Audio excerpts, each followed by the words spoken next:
Quelles sont les ambitions du PDU pour les années à venir? Nous sommes aujourd'hui à une étape du PDU qui est importante puisque le PDU a été arrêté lors du dernier conseil syndical du SMTC et il est maintenant livré aux différents conseils municipaux et aussi à l'enquête publique. Si on veut essayer de ressortir les éléments importants qui ont pu être écrits dans ce PDU, qui ont pu être définis dans ce PDU, c'est avant tout pour moi, me semble-t-il, une ambition importante. Une ambition importante pour la mobilité. Si on regarde notamment la part modale qui est consacrée à la voiture, on voudrait arriver à l'issue de ce PDU, dans une dizaine d'années, à moins de 50% des voyages qui seront faits en voiture. Donc une ambition importante que nous avions inscrite au départ et qui s'est avérée correcte et retenue à la sortie.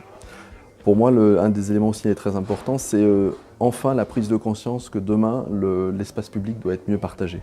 Mieux partagé, ça veut dire que certains modes vont devoir laisser un petit peu plus de place, notamment la voiture, à des modes nouveaux et des modes qui sont en vogue aujourd'hui et qui sont nécessaires. On peut penser au vélo, on peut penser à la marche à pied, aux modes actifs.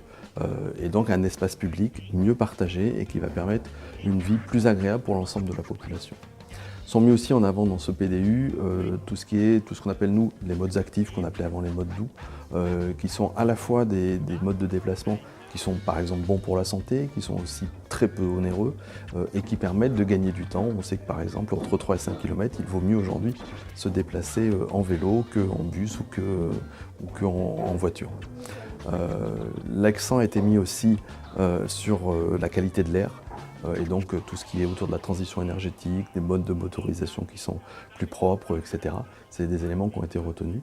Et puis dernière chose, sur la réglementation. Aujourd'hui, on propose une réglementation qui va inciter par exemple le stationnement à être fait de façon différente, qui va inciter aussi les gens à utiliser d'autres modes de déplacement, ou à changer leur voiture, etc.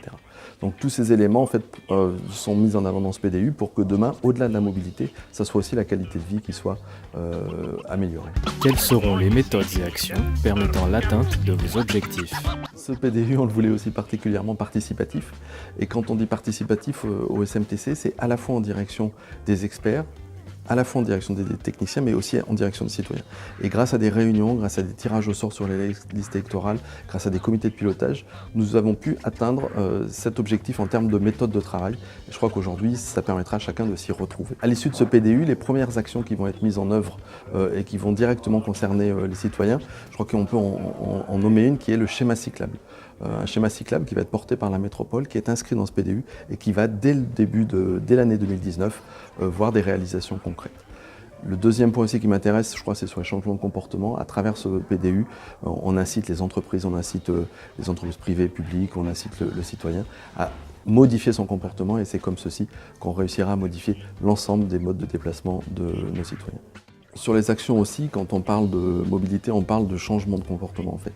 Et ces changements de comportement à l'intérieur du PDU sont traités par des actions en direction directement des écoles, en direction de l'université aussi, mais aussi en direction des entreprises, en ayant avec elles des plans de déplacement de mobilité qui vont directement agir sur le quotidien du salarié qui vient travailler, comment il se déplace dans le cadre de son travail. Tout ça va être mis très rapidement en place et devrait inciter la plupart d'entre nous à modifier leur comportement et leur mode de déplacement.